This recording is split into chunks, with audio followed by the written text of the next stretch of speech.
and welcome to the NewsX Sunday Guardian Roundtable.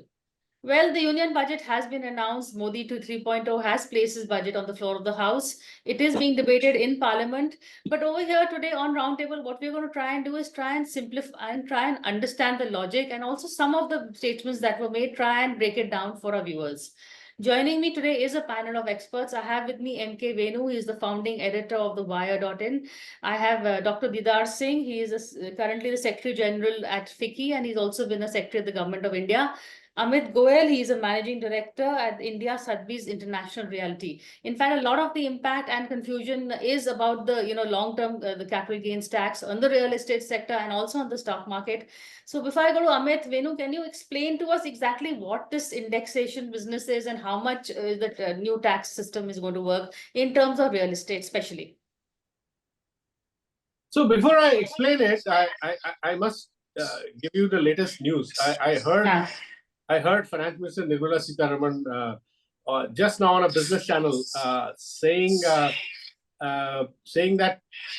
well, she was asked whether there's a lot of requests from various quarters. Nobody seems to be happy with this removal of inflation indexation, including BJP's own ecosystem has been protesting for the last 2 days. So she was asked whether some sensible suggestions in regard to grandfathering clause or giving some time for people to adjust to the whole new system, giving probably people getting an option. Like you had in the income tax last 3-4 years, you had option between one set of tax rates with exemption and another set without exemption.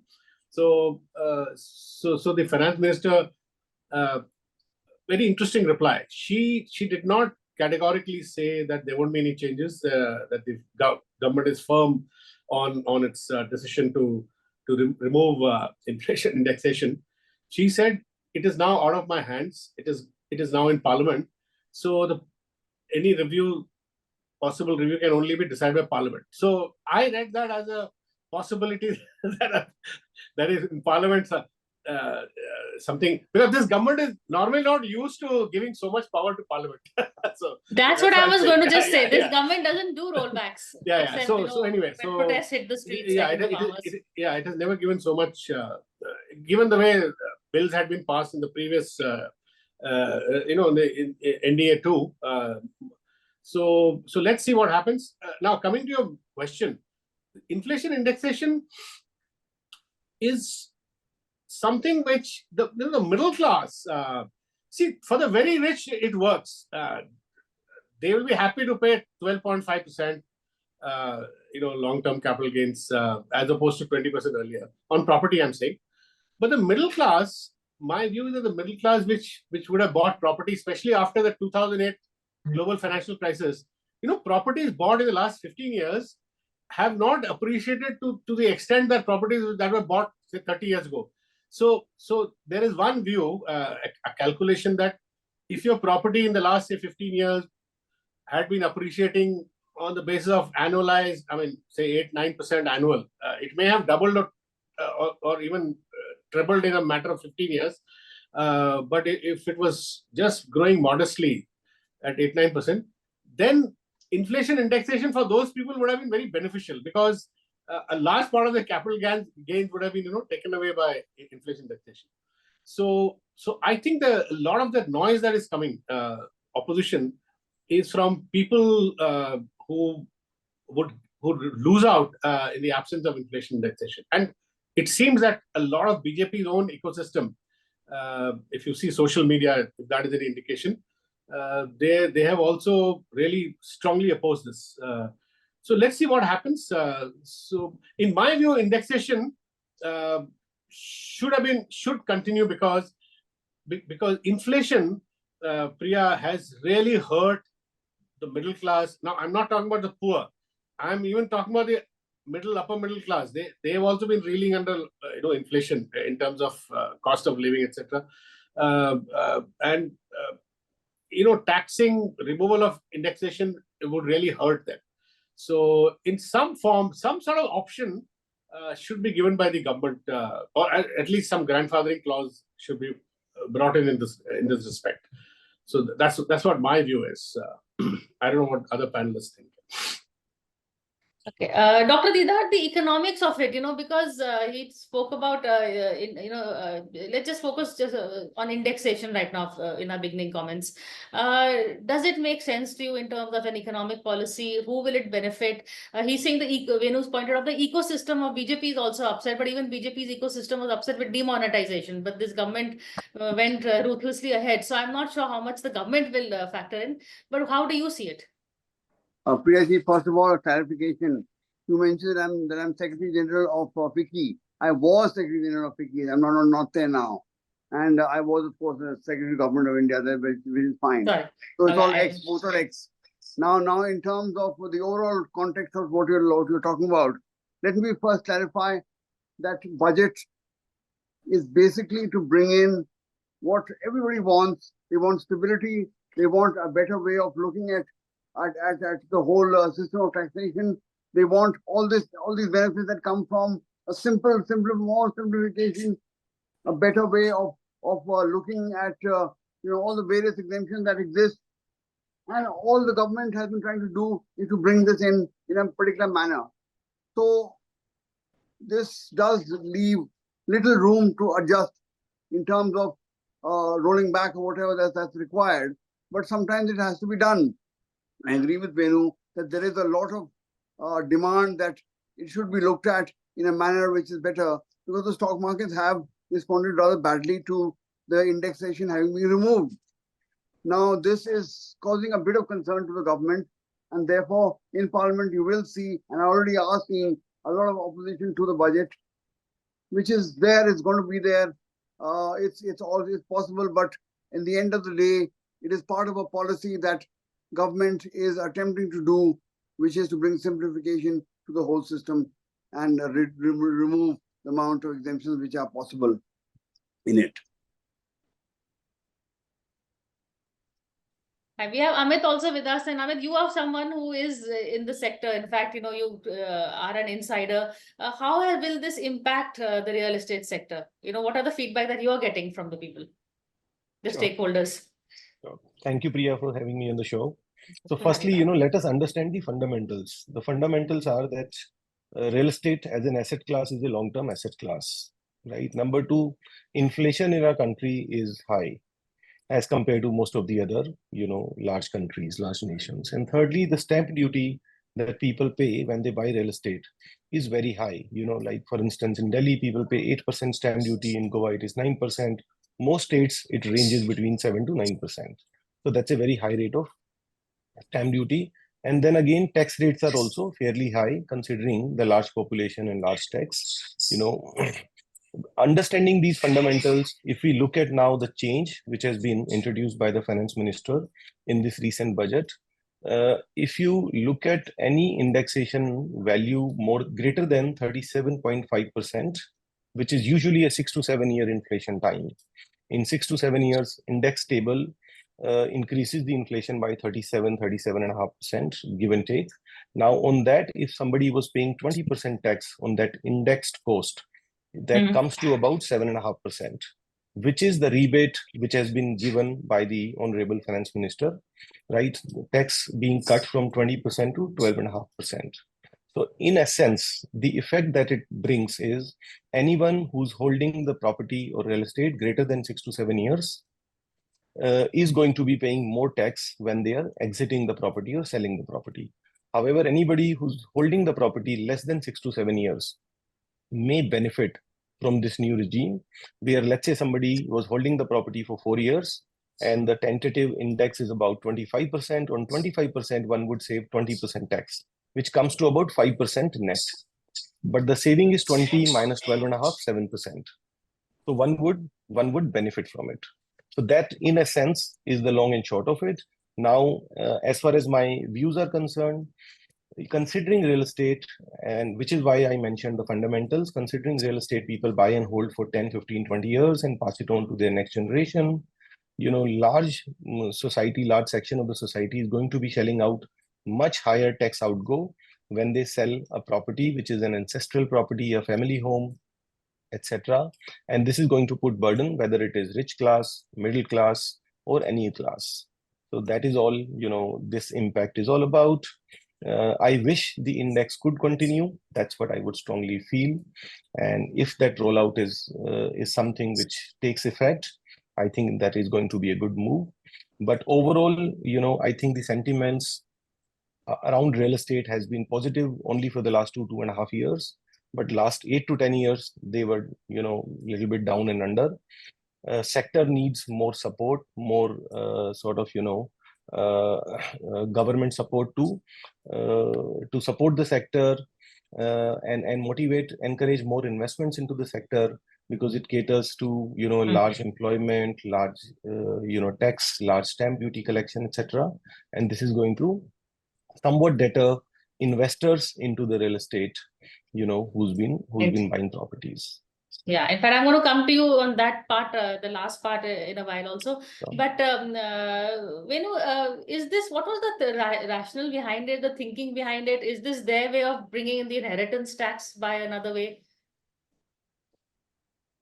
Well, I'm not sure whether they whether it's some backdoor move to bring inheritance tax, but that's a separate issue. In fact, that the debate that all there also, because mind you, India has committed at G20, that there should be a kind of inheritance tax, wealth tax, which was mooted by Brazil, because massive inequality are seen in various societies, including India. In fact, India inequality index would be way higher than some other societies.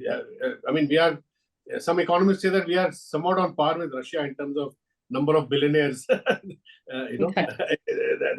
we have, and the number of poor, and the real sort of polarization between billionaires and the poor. That data point is really shocking. That 50% of the poorest Indians pay 67% of GST. And Priya, GST is a killer. Even today, as somebody pointed out, middle class, low middle class people who they're paying 80-90% tax on petrol, diesel. If you take the refinery gate price and see how much tax the government loads. In fact, somebody calculated people have to pay, even the poor, have to pay 4 rupees per kilometer as as fuel charges. So quite apart from cement, for instance, cement in our country there's a GST of 28% on cement. And you have this massive initiative by the government on low cost housing. I mean, you asked our panelist who's in the real estate business, is there any other part of the world where cement, something as basic as cement, there's a 28% duty on it? There's a 12% duty on cancer drugs. In fact, that's a big debate. Times of India has carried a story yesterday. Very life-saving cancer drugs, 12%. As it is, cancer drugs are very expensive, and it kind of finishes your your savings when it hits you.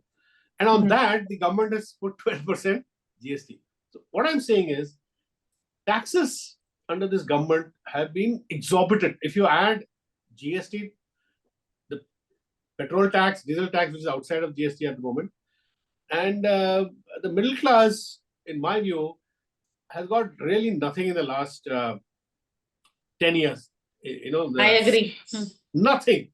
And the government itself has admitted in its economic survey that corporate profits have quadrupled in the 4 times, quadrupled in the last the last 4 or 5 years, especially after they got the massive corporate tax in 2019 September, huge cut in corporate tax. So the point is, you see these trends, and you see the obvious injustice of it. So I don't know where this government is headed. Even in this, ostensibly they're saying that they've given some rahat to the middle class. What relief is it? 17,500 rupees a year, which works out to some 1,500 rupees a month. You can decide for yourself. And especially and this removal of inflation indexation, we people who have saved in real estate over the years, and if they want to, there's been a trend of people selling their assets for current consumption. In fact, there is a shocking data that savings rate household savings rate are at a 40-year low, 40 or 50-year low. So, and household debt is at a 39-year high. When you see all these trends together, I think this government has been, I would say, rather insensitive to the middle class, and the businesses are raking it in. The profits are growing.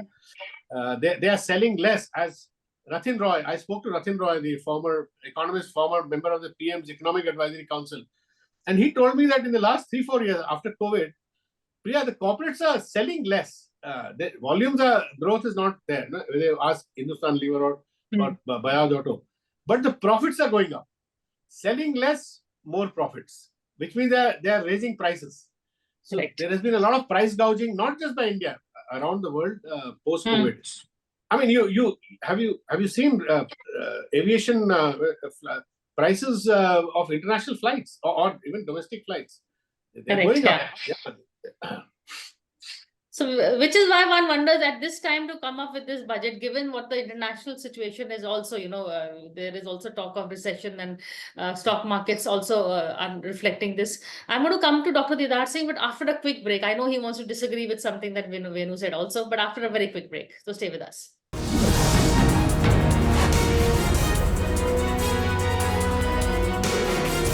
Hello and welcome back to the NewsX Sunday Guardian Roundtable. We're taking a look at the budget with a special emphasis on the real estate sector, and also I would also like to talk about the stock market. But first, Dr. Didar Singh, you wanted to come in on what Venu said, and also if you the fact that if they are trying, what is this message being sent as per increasing the taxes on the stock market also?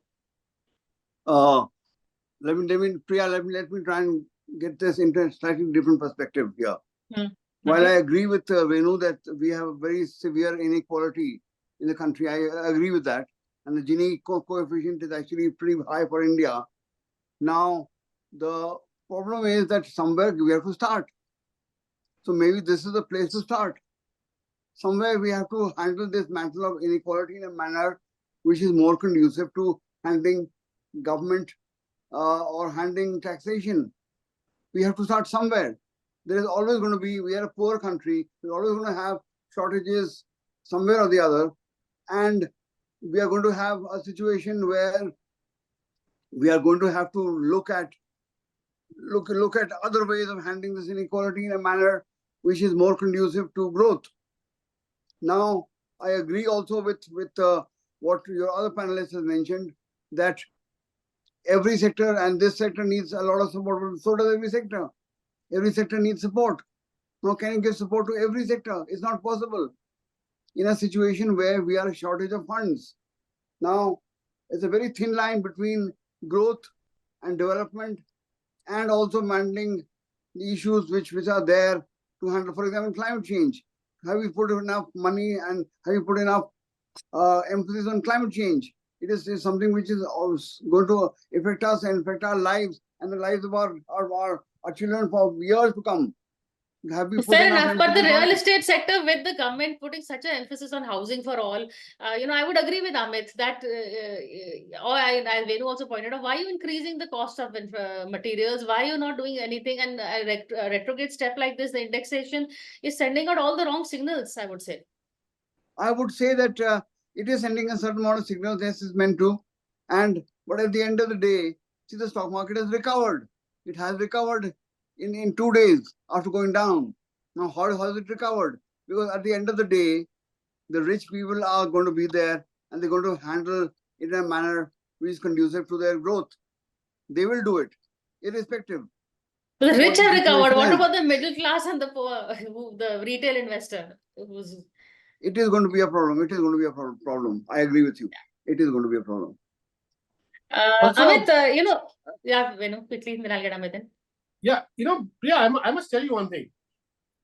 The economic survey mentions big corporates quadrupling their profits, right? 4 times increase in profits.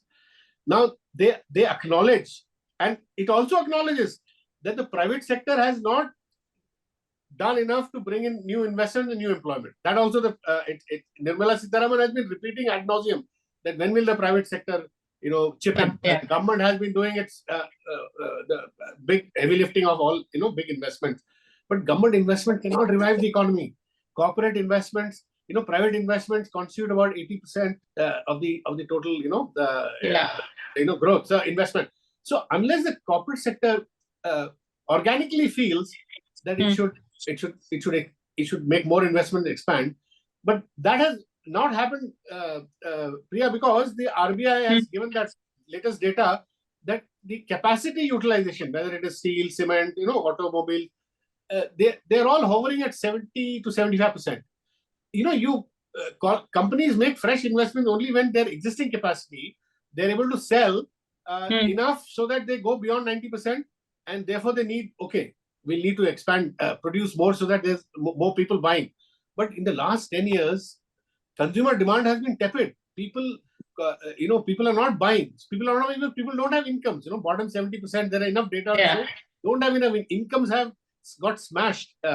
Middle class incomes, workers' wages, they're not increasing. And this is something that Rajiv Bajaj of Bajaj Auto has been saying for quite a while. That sales of motorcycles and all not picked. Especially rural wages are down. They're tepid, stagnant. So there's a need to recognize this. So this budget recognizes this, and what does it do? It brings a massive youth internship scheme, attaches them to top 500 companies, and the top 500 companies are asking. I read the Economic Times yesterday. They are still unclear about what this scheme is about. How will the government fund it? How long will they be with us? They're confused whether they have to give them employment. They can't give them employment. It works out to per company some 4,000 interns. They can't absorb. So there's a lot of clarification still needed from this budget. Fair enough. But I want to bring the focus back, Amit, to the sector that you specialize in. We were talking about the stock market. A lot of people were looking at stock market for early on. Real estate was where you were making your money. Then stock market in the past few years has been where a lot of people, retail investors, have been lured. Now, what will happen given the new changes? I think it's about, Priya, that's a great question. It's more about asset allocation for families and for, people to see how much they want to keep in financial assets and how much in real estate. Back in the day, if we go back 20, 30 years, there was a, major skew towards real estate investments where largely people would invest into real estate, their savings and some in fixed deposits. Now, slowly, gradually, the penetration into financial assets have increased, and it is increasing more and more. I think it's also because of the whole transformation of financial markets, capital markets, SEBI kicking in, and the asset class gives you liquidity, gives you transparency, right? The cost of transaction is much lower. There is no stamp duty like there is a stamp duty in case of real estate, as I already said. So that trend may continue. Even though there has been some bit of rationalization, some bit of simplification, digitization, just like dematerialization happened late 90s or early 2000. So there have been changes. These changes are welcome changes, and they may bring some good aspect, good perspective to the investors or for the investors. At the same time, I think real estate has become, over the last 5, 10, 12 years, more of a end user demand than the investor demand. So majority of investments that we see that come into real estate is for self-use, primary home, secondary home, holiday home, right, etc. But not really people investing to trade. Financial market is more for investments, more for financial, dividends, interest, income, and of course, capital appreciation as well. What we've seen over the last few years is great demand for people to upgrade their homes. That's something that we've seen in the last 2 or 3 years. Also, second homes, post-COVID. So post-COVID, we've really seen people wanting to upgrade, whether it is in terms of size, amenities, more, modern homes, homes closer to the golf course, closer to the city center, closer to the kids' school, closer to, their office workplaces. So these kind of things we've seen massive change, and also a robust demand for the second homes. So all the holiday home markets, or majority of the holiday home markets, whether it is hills or places like Goa, Alibag, we've seen very good, strong demand, which is still continuing. prices have been going up, people are coming and buying more and more, and they're coming from all corners of the country. So that's a good thing. And majority of it is all self-use. But do you think that will impact this demand for a second home after this whole indexation or not? Not really. This indexation is only for, when people are selling something and they are paying taxes. So I don't think it is going to make huge impact. But yes, leaving more money, as Venu also said, in the hands of a middle class, that will help the economy, that will help, more disposable income, more increasing the per capita, which is really need of the hour. If you look at our per capita, I've been a private banker before I started working with Sotheby's, and I really feel that most critical piece is the per capita in a nation. We are at 120 number if you look at the global per capita in the world. So while we are inching towards 5th and 4th largest economy in the world, GDP wise, the per capita should also improve, and that is something that will happen when there is more money left in the hands of the people, citizens of the country, and they have disposable income. Well, at the end of the day, the budget is not just an economic document, but also a political document. So given the fact that this is the Modi government 3.0's first budget, given the fact it's come with a reduced mandate, this is a budget that I don't know how it's going to help them politically or economically. Also, this requires more clarifications that we saw in our debate today also, rather than, helping out or sending a positive message. But let's see, this government has a lot of troubleshooters and the opposition has finally got its act together. So we're going to see a very heated debate in Parliament and also more debates like this on Roundtable. But for now, thank you so much for this conversation.